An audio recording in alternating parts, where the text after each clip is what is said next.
The Bible has a lot to say about fair treatment, exploitation, and caring for the vulnerable. Here are some key points regarding your roommate's behavior. 1. The Bible condemns exploitation of the vulnerable. Proverbs chapter 22 verses 22 to 23 says, "Do not exploit the poor because they are poor, and do not crush the needy in court, for the Lord will take up their case. Charging excessive rent that you struggle to afford would fall under this prohibition." 2. We are called to treat others justly and fairly. Leviticus chapter 19 verse 15 says, "Do not pervert justice.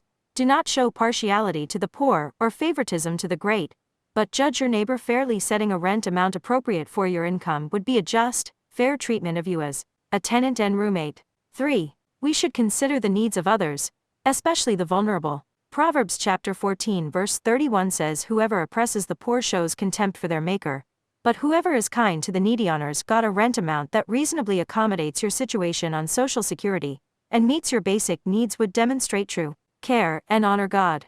4. True religion involves caring for widows and orphans, the vulnerable. James chapter 1 verse 27 says, "Religion that God our Father accepts as pure and faultless is this, to look after orphans and widows in their distress." Reasonably lowering your rent to accommodate your financial constraints rather than exploiting your vulnerable position would demonstrate true care and pure religion. 5. We are called to do unto others as we would have them do to us. Jesus' golden rule in Matthew chapter 7 verse 12 reminds us that so in everything, do to others what you would have them do to you. Your roommate likely would not want to be exploited and overcharged, so she should not do that to you. In summary, the Bible is clear that we should treat all people justly and fairly, especially the vulnerable, rather than exploiting others for financial gain. Your roommate's behavior does not reflect these biblical values and priorities. I hope this perspective provides helpful biblical context and guidance regarding your situation.